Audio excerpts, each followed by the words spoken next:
Welcome to Wealthy After 40.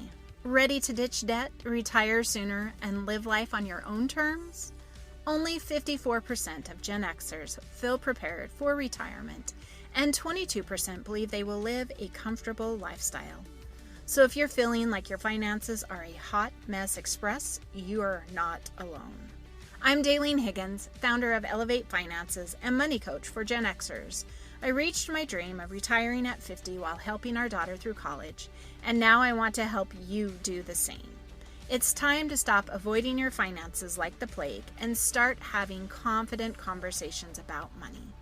Join me every week to talk about personal budgeting, debt payoff, saving for retirement, money mindset, and leaving a legacy for future generations. Okay, friends, let's talk money.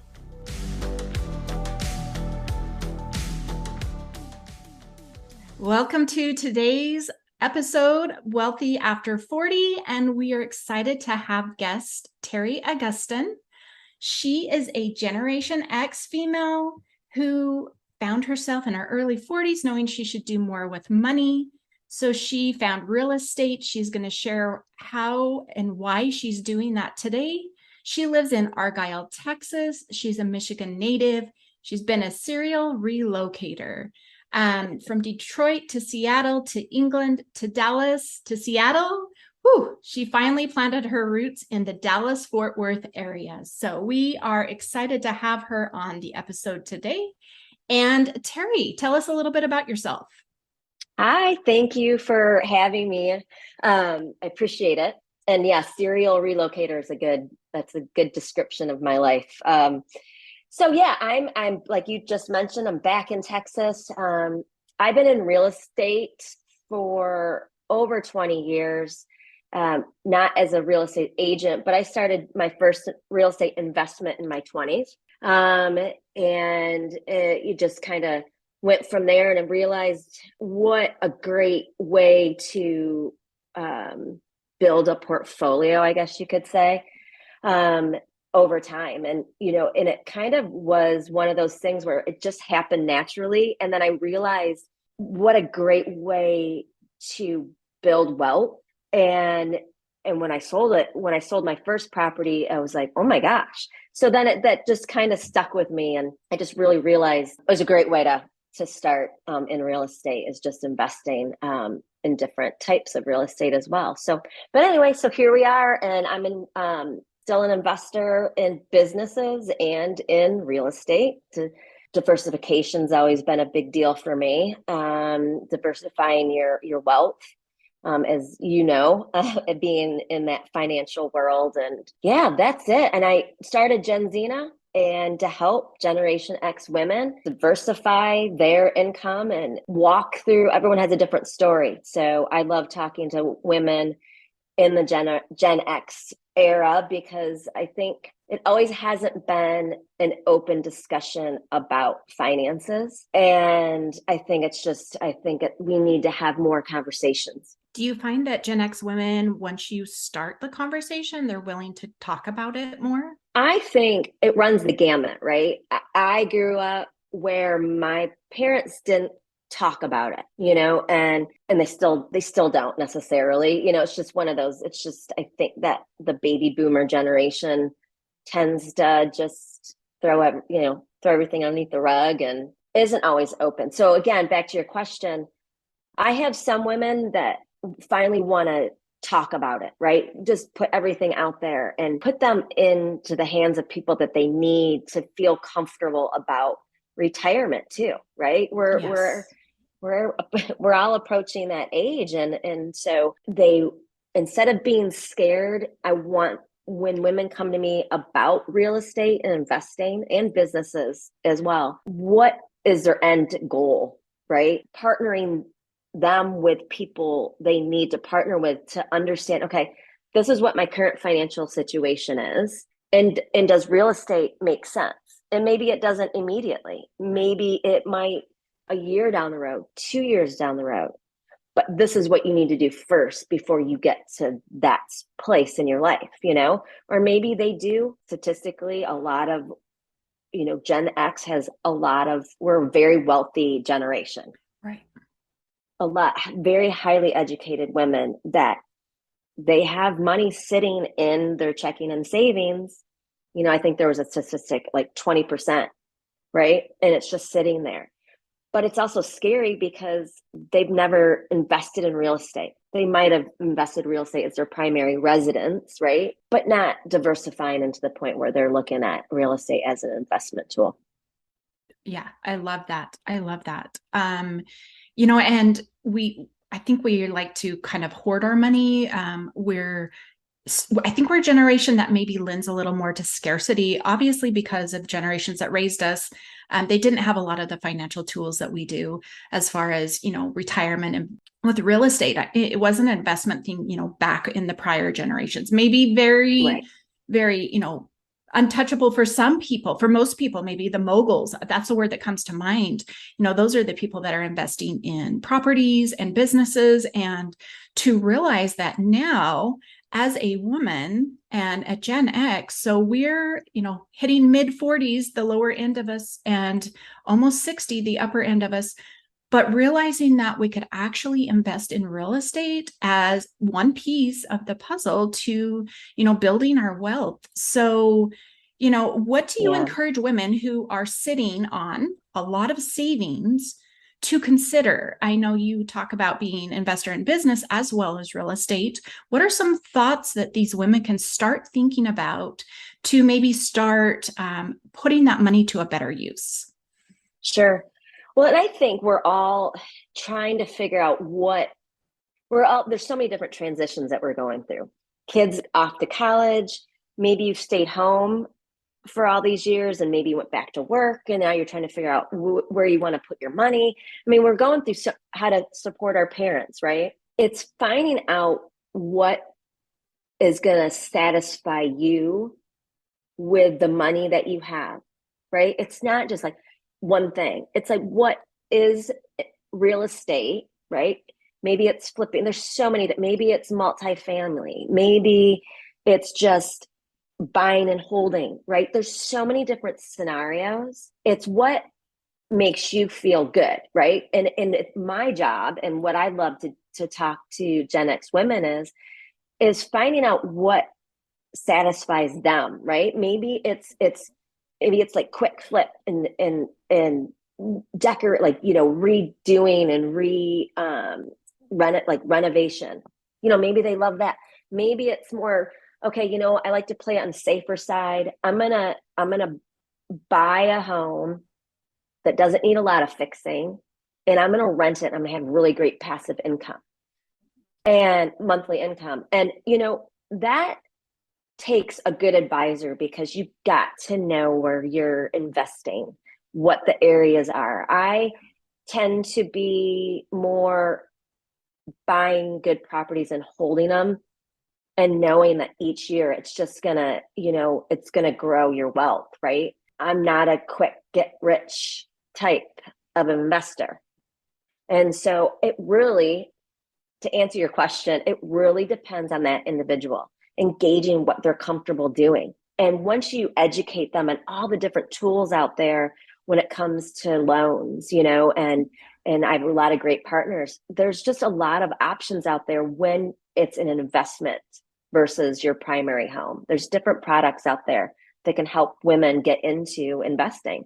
I love that. I love that. What are some other things? So we talked about the different ways to invest in real estate. And I know when we chatted once before, I shared how I was really interested in a multifamily dwelling, but my location, they're far and few between. They're held by the individual who buys them for many, many years. So at my turn to look at doing that, it just didn't work out for me. So I know for location, that as well. But what are some other things as far as, besides the loans and besides trying to decide what you feel comfortable with, what else does a woman need to plan on, prepare for, financially in holding that or, remodeling that? What are the other things that they may need to consider?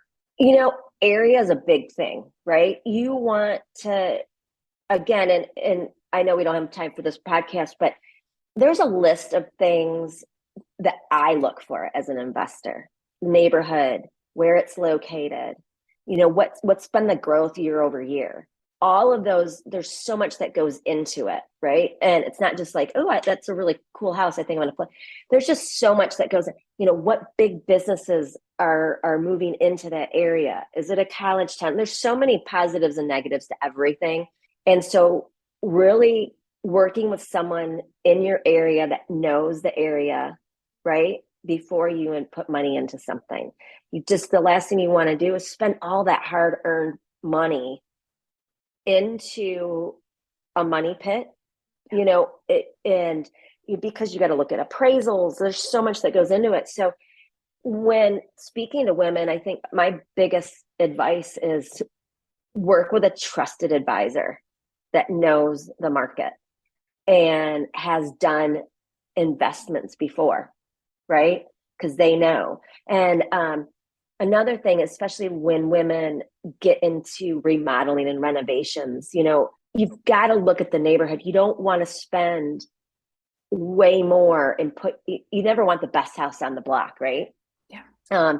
Because you can invest all this money because everything looks really super pretty. But I want, and it's like, you don't need that all the time. You need the basics, right? You need it livable.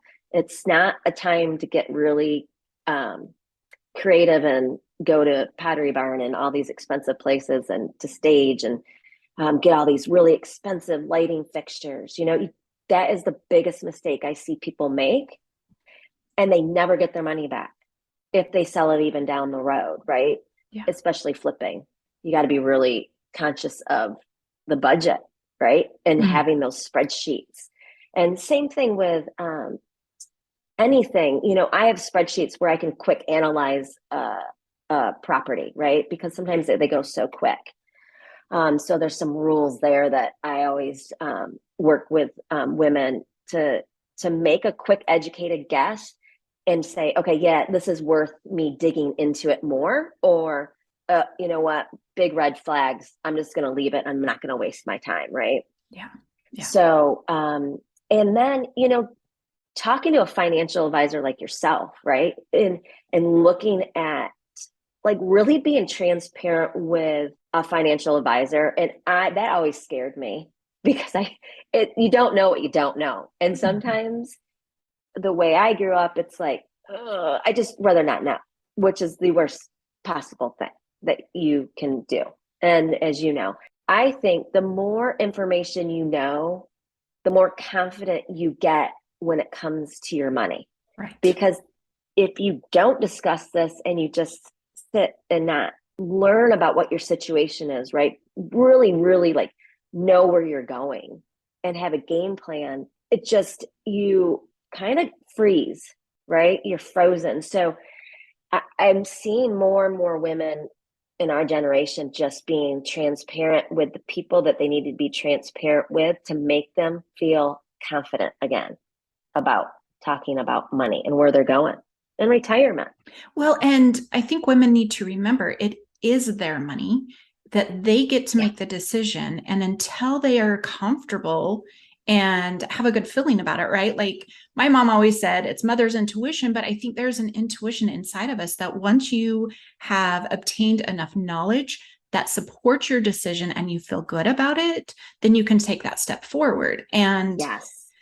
For some individuals, they may get, if they did the same thing as you did, they would not get that same feeling and that same, decision. So that is why I think it's important for women to remember this is an individual process and an individual journey.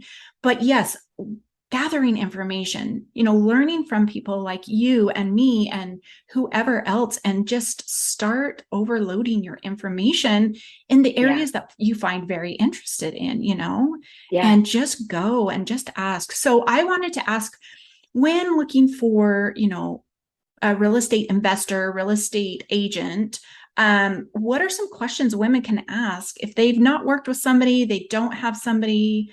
How can they go about finding somebody that may fit with them, and what should they do to vet those individuals? Sure. It's a great question, because there's a lot of us out there, and there's so many. We've seen an uptick in a lot of class, like online webinars, right? Where you find people that are underwater in their mortgages, and you take there's a lot of false information out there, is what I'm trying to get at. And I've sat in some of these webinars and I'm just floored they're even allowed to be teaching about this stuff, because it's very risky what they're teaching. And so with that said, when you're in a market and you find somebody that is an investor and has their real estate license, right? And has had the experience, it's not all, I mean, you're always going to have ups and downs, right? Especially in real estate. Yeah, it's just, that's just the name of the game. So, and so finding somebody that you truly trust, that is truly information-based person in that market. They know the areas, they know the bad areas. They have some commercial or multifamily experience plus residential, because that's the other thing. Residential, commercial, multifamily, they all have positives and negatives, right? But it's really based on what works for that individual. Like you just said, everyone's different.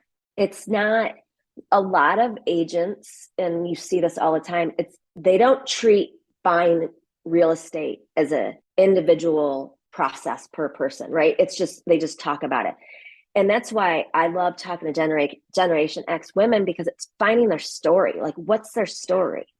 What do they love about real estate? It could be buying a 60-unit apartment building. I don't know. You know what I mean? Like, it's finally, like, I love getting down to the root of it all, getting them excited about it, because we've talked about what really satisfies them. And you know, like, it's even in, you know, reports and studies that these women, you know, we have money, but we haven't found anything that satisfies us yet. Yeah. And I think it's so important to, and it might not be real estate.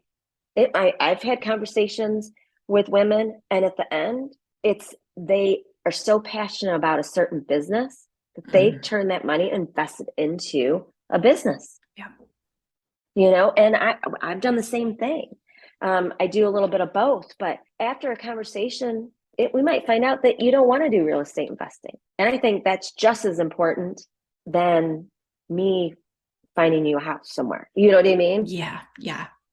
Don't force, like, it sounds great. People are doing it and it sounds amazing, but don't force it if it's not for you. I agree. Yeah. I agree. Yeah. And I think a lot of people force that hand, and it's not.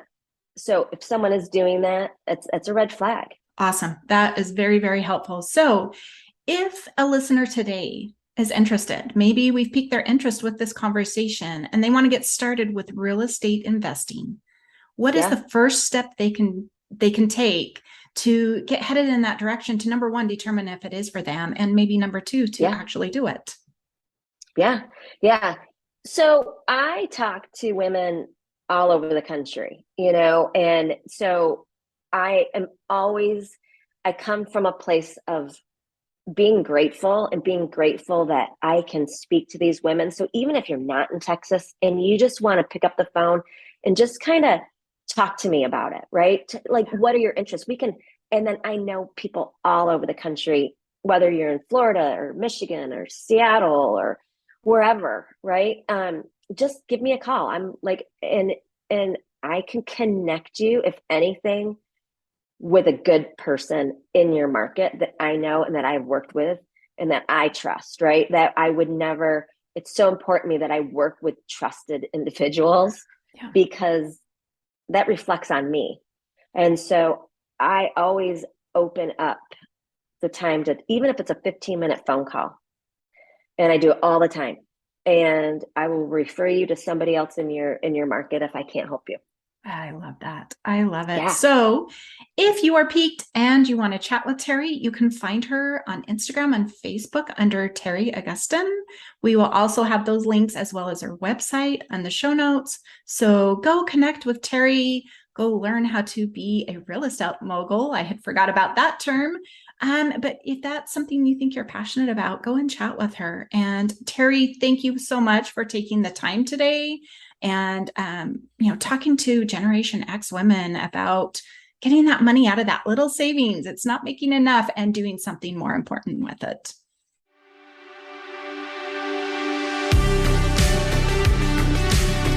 Thanks for listening. Every week, my goal is to help you get one step closer to financial freedom and making confident decisions so your money starts working for you. Do you have any questions from today's episode? Send me a message on Instagram. I'd love to help you gain more clarity around today's topic. Want more exclusive tips, trainings, and resources to help you hit your financial goals fast? Grab my free resource at elevatefinances.us/subscribe and join my free community to receive access to best tips, tools, and resources in your inbox weekly. And if you're looking for personalized support to get your finances on track for retirement, check out my website at elevatefinances.us to learn more about one-on-one coaching.